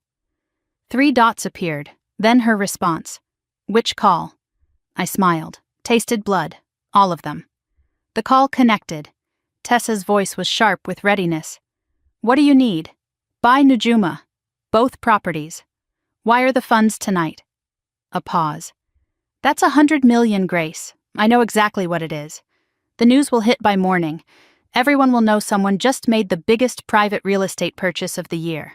That's the point. They'll figure out it's you, eventually. But by then it won't matter. By then I'll have released everything. I outlined the next steps. The recording would go to journalists, the evidence to the SEC and the police. Tessa would prepare the legal filings. Frank would coordinate with his media contacts.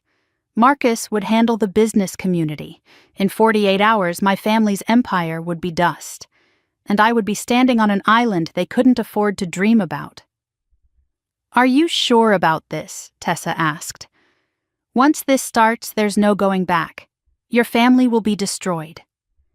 I looked at my reflection in the rearview mirror. My cheek was already swelling. My lip was split. But my eyes were clear. Clearer than they had ever been. My family destroyed themselves 10 years ago when they chose money over their own son. I'm just making sure the world knows the truth. I ended the call and started the engine. The Greenwich estate disappeared in my mirrors.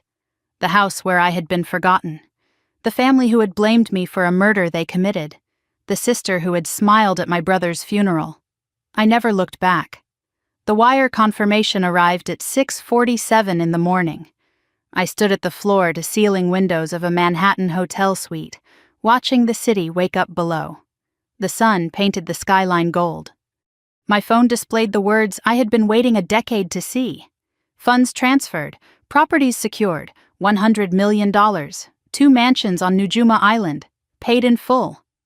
I read the confirmation 3 times. Not because I doubted it, because I wanted to memorize the feeling. 27 years old. Standing in a penthouse suite.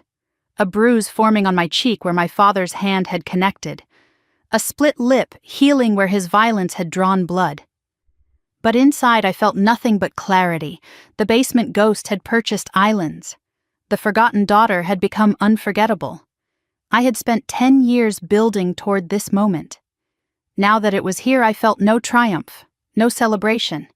Just the quiet certainty of a woman who knew exactly what came next. Today, the world would learn the truth. Today, my family would learn who I had become. I looked at my reflection in the window. The Manhattan skyline ghosted through my face like a double exposure. The bruise on my cheek was purple and blue, a perfect handprint. I didn't cover it. Didn't want to. Every interview, every photograph, every appearance today would show what Richard Whitmore had done to his daughter. His violence would be my introduction. His mistake would be my megaphone. By 8 in the morning, the news alerts flooded my phone like a breaking dam. Whitmore family scandal. Father assaults daughter at birthday gala. The headline appeared on every news site I checked. The photograph of Richard slapping me had gone viral overnight. Twitter, Instagram, news networks, morning shows. Everyone was talking about the moment a patriarch lost control in front of 200 witnesses. The comments poured in faster than anyone could read them. That poor woman who hits their own daughter. The Whitmores are monsters. The narrative Victoria had crafted for a decade was crumbling in hours. I wasn't the troubled runaway anymore. I was the victim of an abusive family. The internet had decided. The court of public opinion had rendered its verdict. But that was only half the story. Mystery buyer snaps. Up to Nujuma Island mansions for $100 million. The financial news buzzed with speculation about the anonymous purchaser. Who has that kind of cash for a same-day wire? Real estate analysts guessed at possibilities. Tech billionaire, Saudi royal, Russian oligarch. No one imagined the truth. No one thought to connect the beaten daughter to the record-breaking deal. They were looking for a titan. They didn't think to look for a ghost. By 9, my face was on every news channel in America. The photograph of the slap played on loop. Commentators analyzed my expression. Notice how she doesn't flinch. Look at her composure. This woman has been through this before. They didn't know how right they were. They didn't know about the basement or the silence or the years of invisible violence. But they were about to learn. Everyone was about to learn everything. My phone showed 47 missed calls from Victoria by mid-morning. The voicemails progressed through stages of grief that had nothing to do with sorrow. First message. Grace, call me back. We need to talk about damage control. Middle messages. This is insane. You're ruining everything. What do you want? Final message. You think you've won something. You have no idea what you've started. I saved every recording. Evidence of consciousness. Evidence of fear. Richard didn't call after his first attempt at 6 a.m. His lawyers called instead. 12 times. Threats wrapped in legal language. Defamation, harassment, restraining orders. I forwarded every message to Tessa. Let them threaten, let them bluster, paper shields against a coming flood. Then Nolan texted from a burner phone at 10:30. I know you have something. Whatever Daniel gave you, it's not what you think. Meet me, let me explain. I didn't respond. An hour later. I can make things very difficult for you, Grace. Your Dubai business, your investors, your reputation. Still nothing. His final text arrived at 11:47.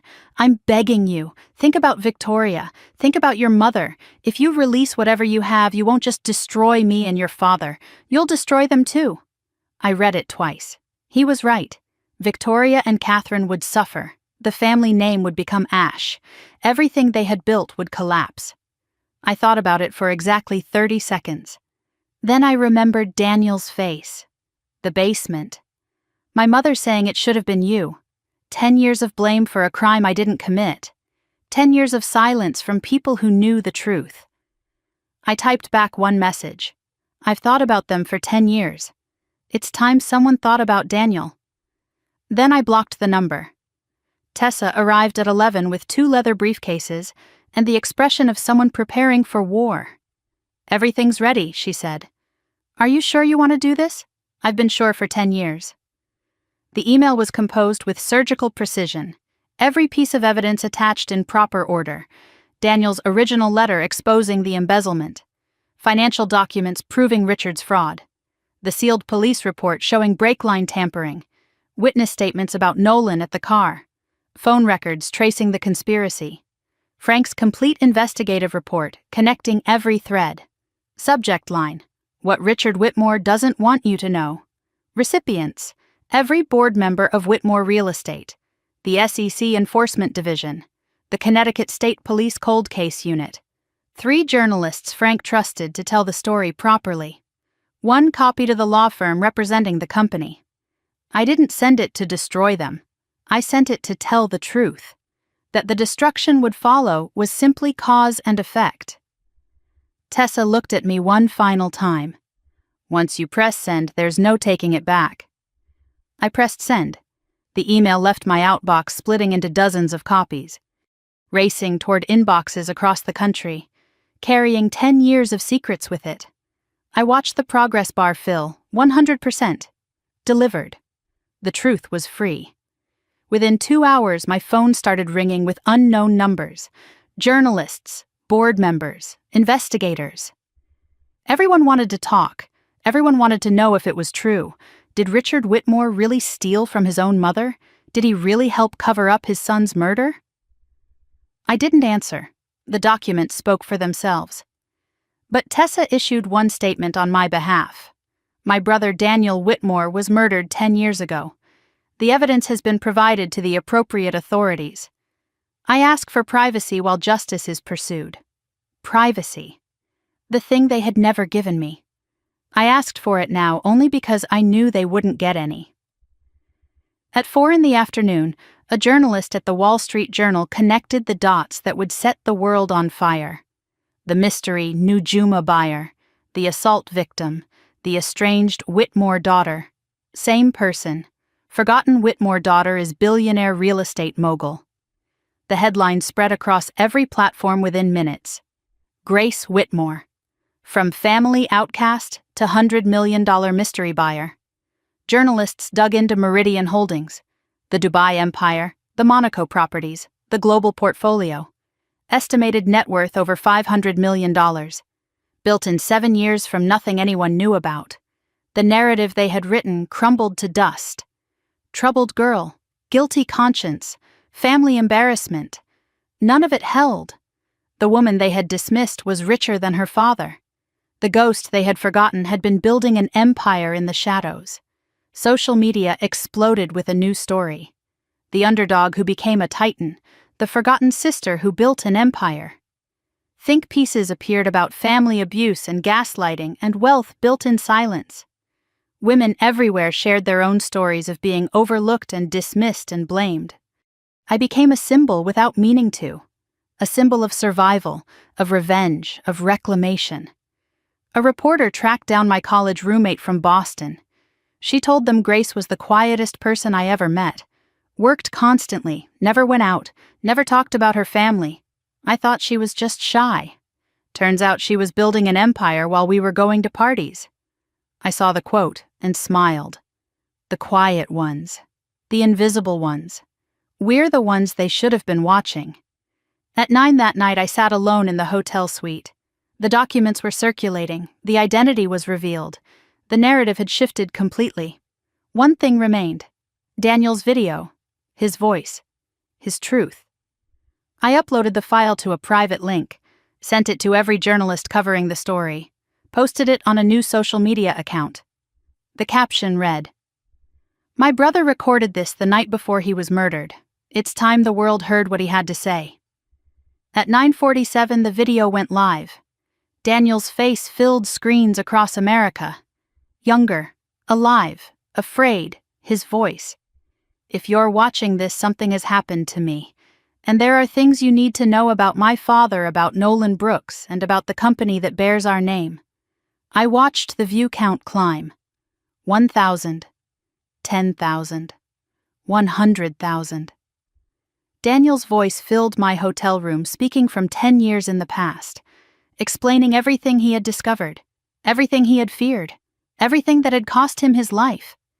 Then came the recording he had made without anyone knowing. Nolan's voice clear as glass. "There are ways to make problems disappear, Daniel. Permanent ways." And my father's response. "The Brooks deal is worth more than one man's principles." By midnight, the video had 10 million views. By morning, Nolan Brooks would be in handcuffs. The truth Daniel died for was finally free. I pressed my palm against the window and watched the city lights blur through my tears. The first tears I had allowed myself in 10 years. "The world knows now," I whispered. "Everyone knows." The video hit 40 million views by sunrise. I watched the counter climb through the night, unable to sleep, unable to look away. Daniel's face filled screens across America, his voice explaining everything he had discovered, everything that had cost him his life. By 3 in the morning, every news network was playing clips on loop. Analysts dissected every word. Commentators debated what it meant. But no one could debate the recording itself. The section that broke the internet wasn't Daniel's testimony. It was what his hidden recording device had captured without anyone knowing. Audio from his home office the night he confronted Nolan about the embezzlement. Nolan's voice was clear and unmistakable. "Daniel, your father and I have worked too hard to let you destroy everything. There are ways to handle this, quiet ways, permanent ways." Daniel's response, "Are you threatening me?" Nolan again, "I'm offering you a choice. Walk away from what you found, or don't walk away at all." The words hung in the air like smoke from a fire that had been burning for 10 years. But the recording continued, and what came next destroyed everything my family had built. Richard's voice entered the conversation. My father, the patriarch, the pillar of Greenwich society. "Nolan's right, Daniel. This is bigger than your conscience. The Brooks deal is worth more than one man's principles." Daniel's voice cracked with disbelief. "One man, I'm your son." Richard's response was cold and final.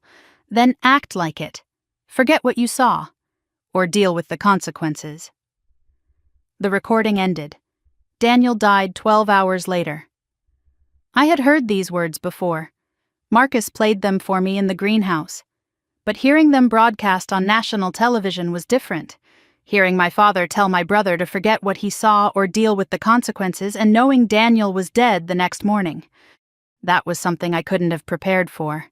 40 million people heard those words. 40 million people now knew what kind of man Richard Whitmore really was. At 7 a.m. on day 2, my phone rang. Tessa's voice was sharp with urgency. "Turn on the news. Now." I switched to CNN. Live footage from Greenwich, police cars outside Victoria's home, officers at the door, and then the image that would define everything that followed. Nolan Brooks being led out in handcuffs. He was wearing yesterday's clothes, unshaven, exhausted. The confident predator who had threatened me on the terrace 2 nights ago looked like a man who had finally run out of places to hide. Photographers swarmed, cameras flashed. The perp walk played out on live television for the entire world to witness. The charges scrolled across the bottom of the screen. First-degree murder, conspiracy to commit murder, obstruction of justice, witness tampering, additional financial crimes pending, bail denied due to flight risk and substantial resources. I watched him duck into the police car. The same confident smile from their engagement party was gone. In its place was the face of a man who had finally understood that some graves won't stay closed no matter how much money you throw at them. Victoria was visible in the doorway as police led her husband away. She stood frozen with her hand over her mouth, watching the father of her children being arrested for murdering her brother. I wondered what she was feeling: betrayal, shock, or something darker. The realization that she had slept beside a killer for 10 years, worn his ring, carried his name, built a life on a foundation of bones. The cameras caught her face. I saved that image, not out of cruelty, out of record. I was done letting this family rewrite history. By noon, the SEC announced a formal investigation into Whitmore real estate. All assets frozen pending review. The board of directors called an emergency meeting. Richard's lawyer released a statement claiming full cooperation and maintained innocence. No one believed it. The recording was too clear, the evidence too overwhelming. At 4 p.m, Richard Whitmore resigned as CEO. Not voluntarily. The board forced him out. The company he had killed his son to protect was stripping his name from the door. The press conference was carried live on every network. Richard looked like he had aged 10 years in 2 days, gray, hollow, broken. A reporter caught him leaving through a side exit after the announcement. "Mr. Whitmore, did you help plan your son's murder?"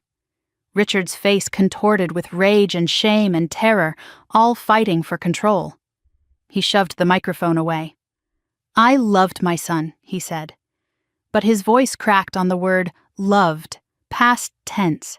He had been using past tense for Daniel for 10 years. The world heard it now. The world heard how easily he had let his son become history. I watched from a coffee shop 3 blocks away, the live stream playing on my phone. When the reporter said 25 years to life, I felt something unexpected. Grief. Not for the man he was. For the man he could have been. For the father who might have loved me if he hadn't loved money more. I closed the app and finished my coffee. Some funerals happen while people are still alive. I had just attended my father's. On day 3, Victoria found me. I had moved to a different hotel for security reasons, changed locations every 12 hours, but somehow she tracked me down. The knock came at 10 a.m. Security called up to say a woman was in the lobby, said she was my sister, said she had been crying. I hesitated, then told them to send her up. The door opened and I barely recognized her. Victoria without armor, no makeup, hair unwashed, eyes swollen from days of tears, designer clothes wrinkled and stained. The golden child looked like she had walked through a war and lost everything she thought she was fighting for. She stood in my doorway like a refugee asking for shelter. The woman who had screamed, "Get out," at her own birthday party couldn't even meet my eyes. I didn't know. The words came out broken, desperate. "Grace, you have to believe me. I didn't know what he did." She collapsed onto the couch, sobbing. The confession poured out in fragments. She had watched the recording 100 times. Heard Nolan threaten her brother. Heard her father agree. "I married him. I had children with him. I wore his ring while Daniel was rotting in the ground because of him." I sat across from her and listened. Didn't comfort. Didn't attack. Just let her empty herself of 10 years of poison she hadn't known she was carrying. When her sobs finally quieted, I spoke. "You didn't know about the murder, but you knew about everything else." She looked up, confused, afraid. "You knew they blamed me. You knew I was innocent. And you smiled at his funeral, Victoria. I saw it. You were relieved he was gone." Her face crumbled. "I was jealous of him," she whispered. "He was everything I wasn't, smart, kind, good. Dad loved him more than he ever loved me. When he died, I thought—" She couldn't finish. I finished for her. "You thought you'd finally matter." She nodded, tears streaming. "I didn't want him dead. I just wanted to stop being second. And then he was gone, and I got everything I wanted, and I've hated myself every single day since." I looked at my sister. The golden child, the favorite, the queen of every room. She had been drowning in guilt for 10 years, just like they had wanted me to drown.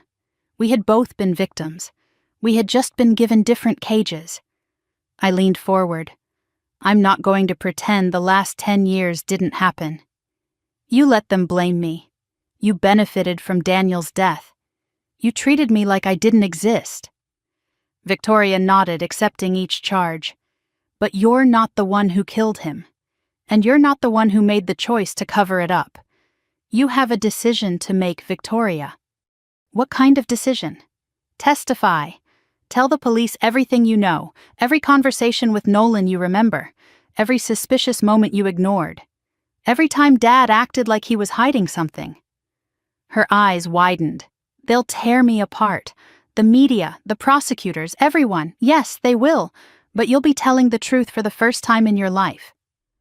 Victoria was silent for a long moment. Then she spoke. "I wore his grandmother's necklace to my wedding. The man who killed my brother put it around my neck." She stood up, wiped her eyes. "I'll testify. I'll tell them everything. It's the least I owe Daniel." I nodded. "It's a start." She paused at the door.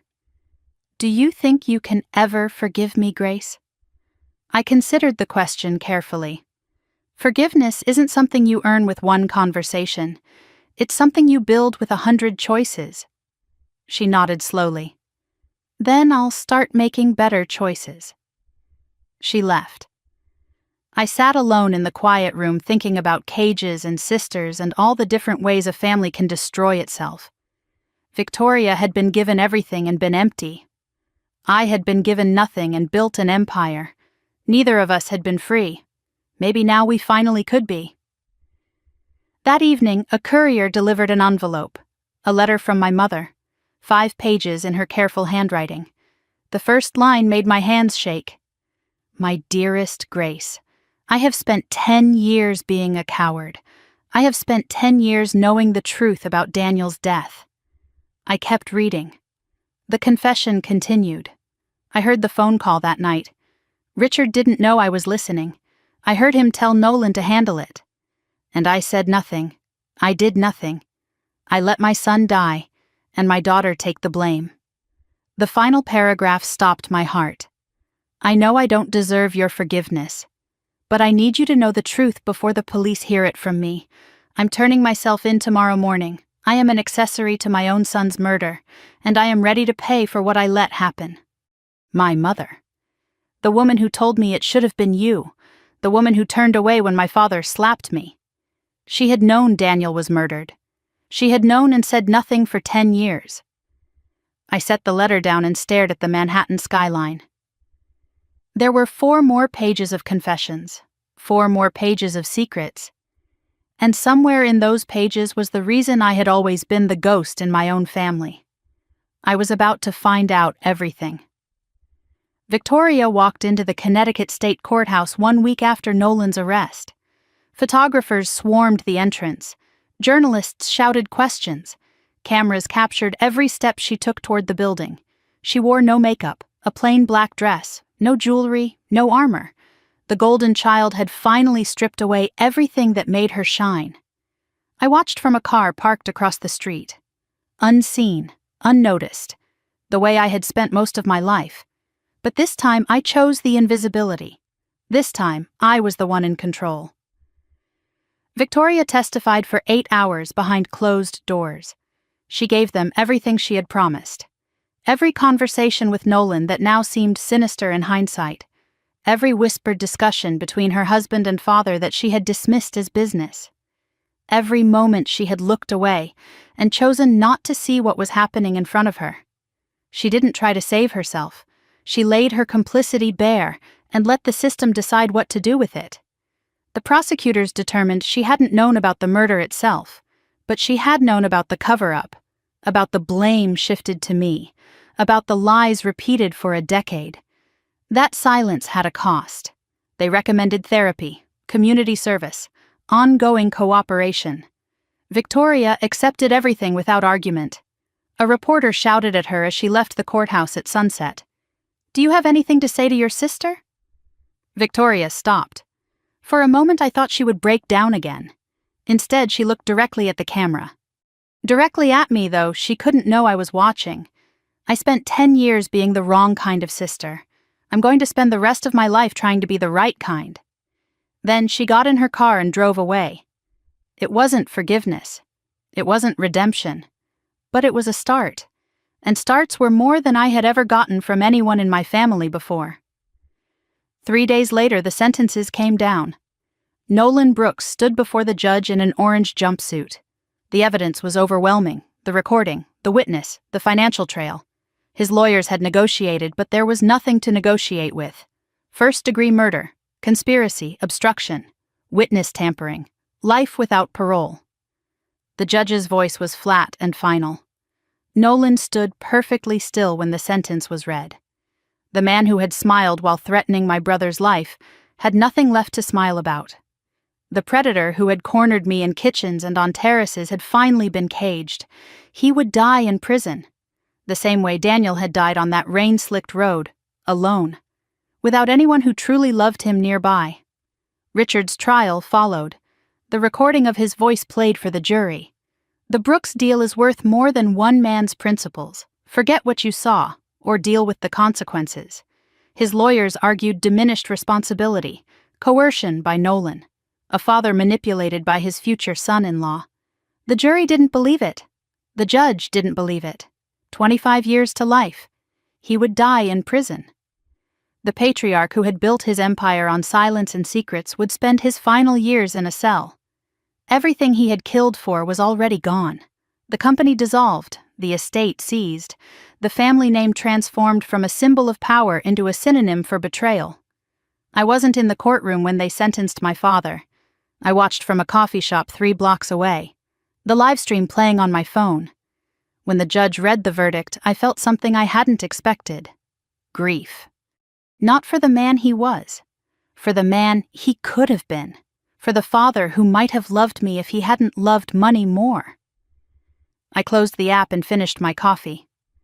Some funerals happen while people are still alive. I had attended my father's twice now, once at his sentencing, once in my heart when I finally let go of the hope that he might someday see me.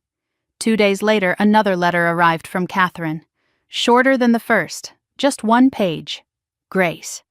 I know I have no right to ask, but before I turn myself in, I need to see you. One time, face to face. There are things you deserve to know, things I should have told you 27 years ago. Please. Your mother. 27 years. My entire life. What could she possibly say that would matter now? What truth was left to tell? Tessa advised against meeting her. She's manipulating you. Guilty people always want absolution. Marcus said nothing. Let me decide for myself. I thought about the basement, the birthdays forgotten, the blame. I thought about Daniel who never got to confront anyone. I thought about closure, not for Catherine, for myself. I texted her back. Tomorrow, 3 in the afternoon. The garden behind the Greenwich Church. 1 hour. The garden was quiet when I arrived. Old oak trees cast shadows across stone benches. The church rose behind us but felt distant, separate. This wasn't holy ground, just neutral territory. Catherine appeared at exactly 3, punctual even now. She looked smaller than I remembered, compressed by grief and guilt. Her hands shook in her lap when she sat across from me. "Thank you for coming," she said. "I'm not here for thanks, I'm here for the truth. All of it."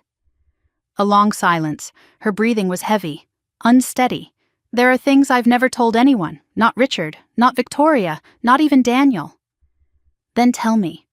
She took a breath that seemed to cost her everything she had left. "I was pregnant with you when Richard and I almost divorced."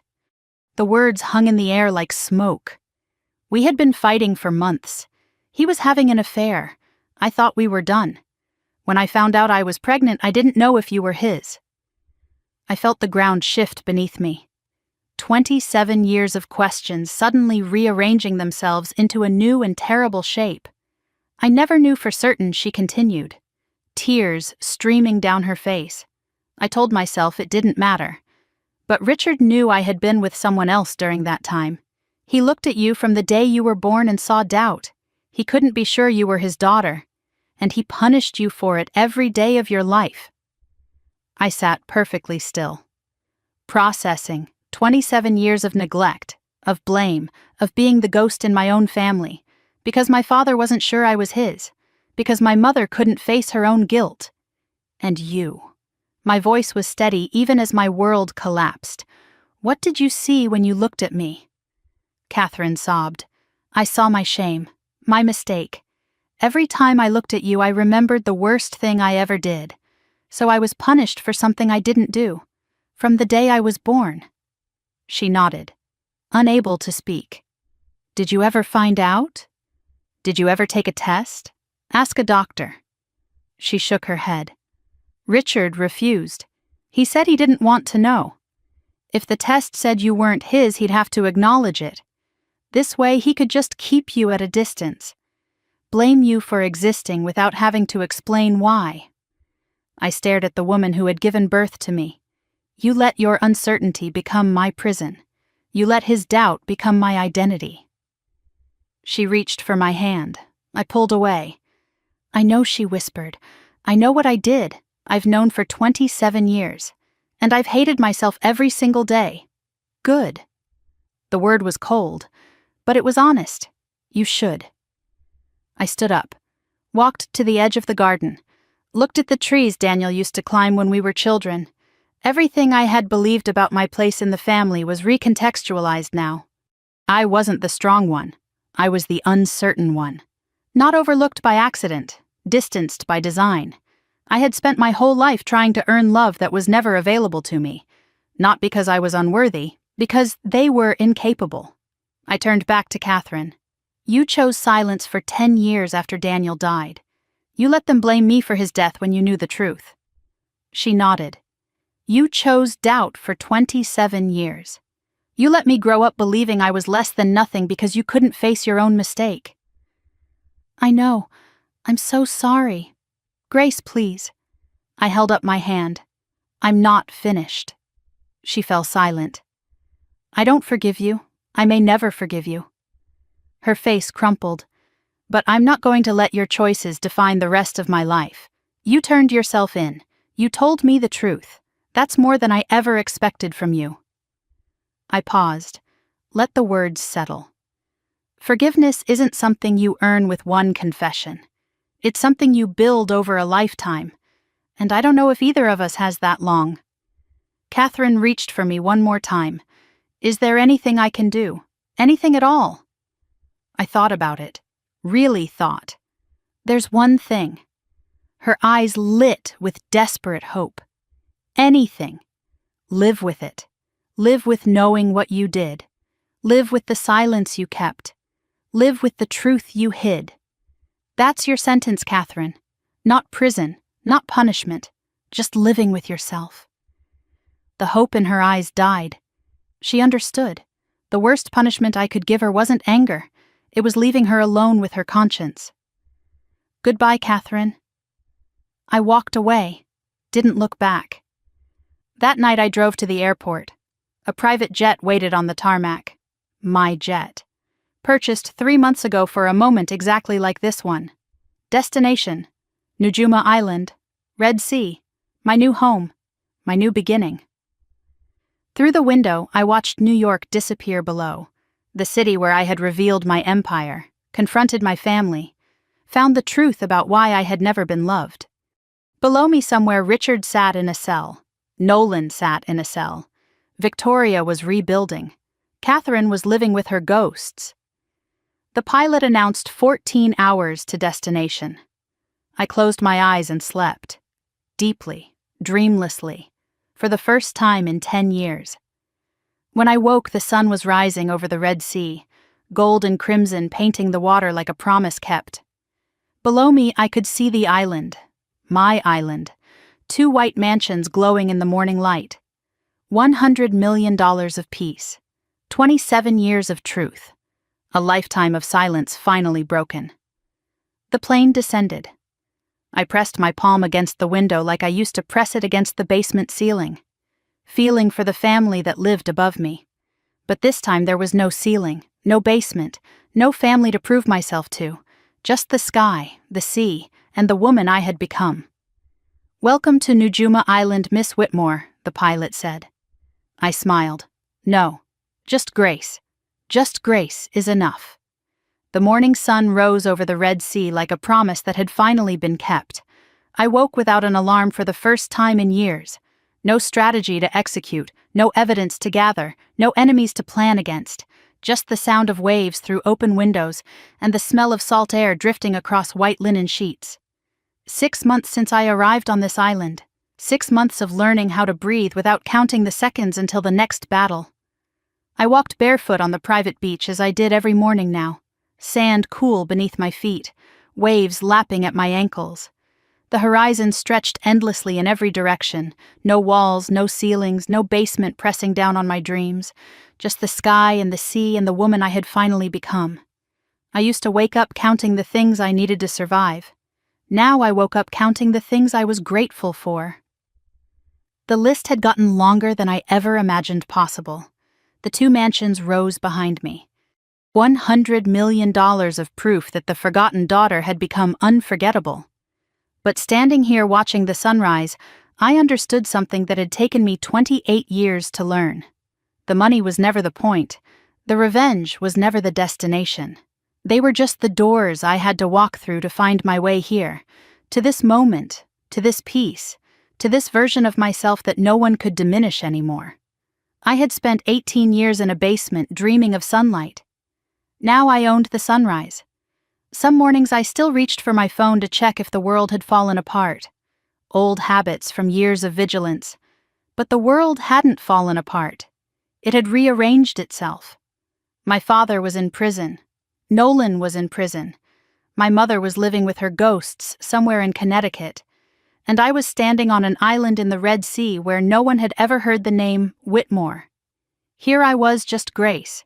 And Grace was finally enough. The East Mansion held my office now. A small room with windows overlooking the water and walls lined with photographs. Daniel's face watched over me from a frame on my desk. The same photograph I had kept in my Boston dorm room all those years ago. The same brother who had believed in me when no one else did. This was where I built something new, something that mattered beyond revenge. The Daniel Whitmore Foundation launched 4 months ago. The mission was simple: supporting young women who had been overlooked, dismissed, pushed aside by families and systems that should have protected them. Scholarships for first-generation college students, grants for women starting businesses without family capital, legal aid for survivors of abuse and financial manipulation. I couldn't give Daniel his life back, but I could make sure his death meant something. 23 scholarships awarded in the first quarter. 14 small business grants distributed, 47 women receiving legal assistance, each one a story I recognized. The overlooked, the underestimated, the forgotten. Each one proof that invisible girls could become unstoppable women if someone just gave them a chance. They sent me letters sometimes, thank you notes, stories about what the foundation meant to them. One girl wrote, "You made me believe I was worth investing in." I kept that letter in my desk drawer. On hard days I read it again. Let her words remind me why any of this mattered. Marcus visited last month to review the foundation's progress. He looked at the numbers and the impact reports and the letters from recipients. Then he looked at me with something I had rarely seen in his eyes. Pride. Daniel would be proud, he said. I shook my head. Daniel would say, "We're just getting started."